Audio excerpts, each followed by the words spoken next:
اپنا رنگ ہے، وہاں تو مستانگی مستانگی ہے، ملنگی ملنگی ہے، قلندری ہی قلندری ہے، پھر قادریت کا ایک اپنا رنگ ہے، پھر اس کی تو بات ہی جدا ہے۔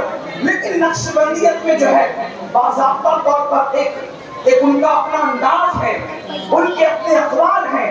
اور ہندوستان میں جب سے حضرت شیخ احمد سرہندی، مجدد الفسانی، فاروق اعظم کا وہ شہزادہ، جب سے انہوں نے نقشبندیت کے رنگ میں اپنے آپ کو رنگا، تب سے ہندوستان میں نقشبندیت ایک الگ انداز میں، ایک الگ پیرائے میں اپنی پہچان بناتی ہے۔ لیکن اسی نقشبندی خانوادے میں ایک ذات ہے، قاضی ثناء اللہ پانی پتی رحمۃ اللہ علیہ کی، وہ فرماتے ہیں حضرت آدم علیہ السلام کے دور سے لے کر آج تک جتنے بھی ولی بنے ہیں سب علی کے فیضان سے ولی بنے ہیں۔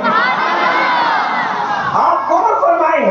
اور میرے امام سیدی اعلیٰ حضرت علی رحمہ مطلع القمرین میں لکھتے ہیں کہ اے عزیز، اگر فیضان علی پوچھنا ہے تو صوفیہ سے پوچھ، جب تک کہ انسان علی کی غلامی نہیں کرتا، علی کا فیضان نہیں پاتا، اس وقت تک ولی نہیں بنتا۔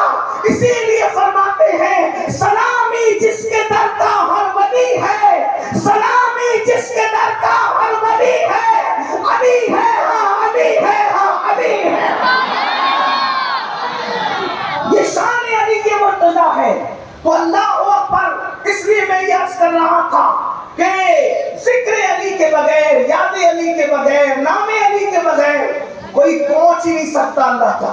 اس سے اور واضح مسلک بتاؤ اعلیٰ حضرت کا، فرماتے اصل نسل صفا، اصل نسل صفا وجہ وصل خدا۔ یہ وجہ وصل خدا پر میں اہل علم کی توجہ چاہتا ہوں۔ وجہ وصل خدا، جو خدا سے واصل ہو گیا وہی ولی ہوا۔ اور خدا سے واصل ہونے کی وجہ کیا ہے؟ اعلیٰ حضرت کے مسلک میں خدا سے واصل ہونے کی وجہ کیا ہے؟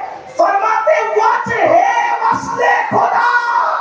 اگر اللہ سے واصل ہونے کی وجہ کوئی احمد رضا سے پوچھے تو احمد رضا کہتا ہے کہ خدا سے قریب ہونا ہے، تو علی علی کا خدا مجھے قریب ہونا ہے۔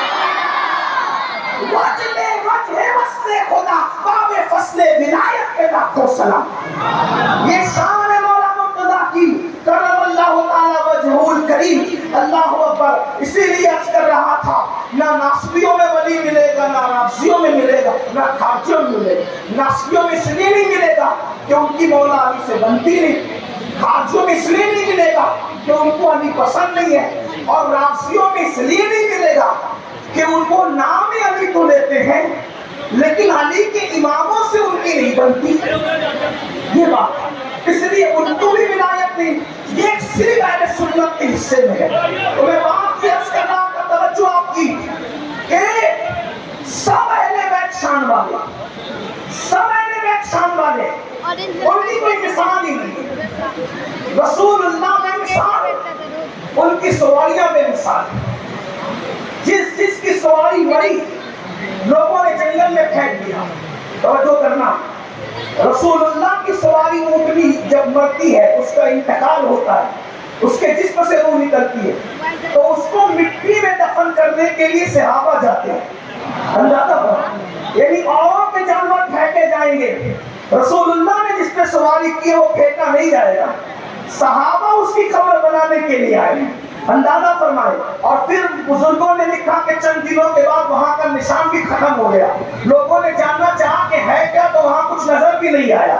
اندازہ فرمائے، یعنی سواری بھی، حضور جس اونٹنی پر بیٹھ جائیں جب وہ اتنی بے مثال ہو جاتی ہے کہ صحابہ اس کی قبر بناتے ہیں، اندازہ فرمائے، پھر وہ چند دنوں کے بعد غائب بھی ہو جاتی ہے، جس پہ بیٹھ جائیں یارو، جس پہ حضور بیٹھ جائیں، جب وہ اتنی بے مثال ہے تو جن کی رگوں میں رسول اللہ کا خون ہے، خون مصطفیٰ جان رحمت ہے، وہ حضور کے گھر والے ہیں۔ لوگ حضور کے گھر والوں کی شان بیان ہی نہیں کر سکتے، حضور کی شان بیان نہیں ہو سکتی، حضور کے خون کی شان بیان نہیں ہو سکتی، حضور کی اولاد کی شان کون بیان کرے؟ حضور کی اولاد اولاد ہے۔ میرے بھائیوں کہتا ہے وہ جج کا بیٹا ہے، وہ فلاں وزیر کا بیٹا ہے، وہ فلاں